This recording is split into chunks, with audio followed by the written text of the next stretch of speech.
Former Subway pitchman Jared Fogle will learn his sentence in November. Now, earlier this week, Fogle agreed to plead guilty to paying for sex with underage girls and even possessing child pornography.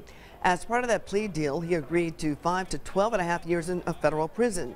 Well, tonight we're also hearing from a Florida woman who claims she helped bring Fogle to justice. She says she secretly recorded their conversations for years while serving as an FBI informant. You have to understand that during the time that I had with the FBI, I had to play a role. I had to play a certain part in order for Jared to be able to trust me. After the conversations, I would break down, I would cry. I had 2 small children at the time, and I did it in their name because I would want somebody to do that for me. A source now tells us that Fogle is now at an undisclosed location. His change of plea and sentencing hearing is set for November 19th. Indianapolis homicide detectives are investigating the death of a man whose body was found floating in a retention pond. Boaters discovered the body in the water near 96th and River Ridge Drive. That's on the far north side. Chopper 13 HD flew over the pond tonight as police and fire crews recovered the body. Investigators have not yet identified the man or determined if foul play was involved in his death.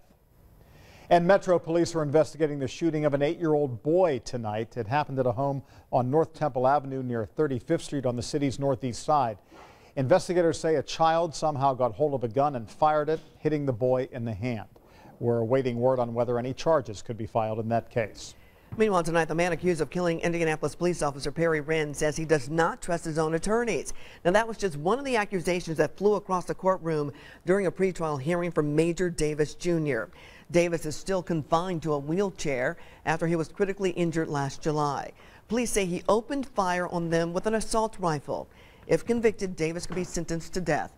Now, during today's hearing, the judge denied about half a dozen motions that Davis made on his own.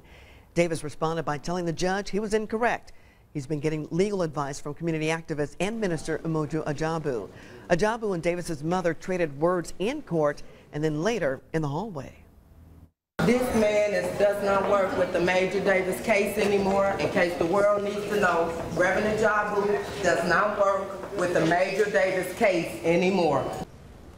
Davis's attorney says he would not be able to prepare an adequate defense if there was a speedy trial. For now, the case is set to go to court in early 2017.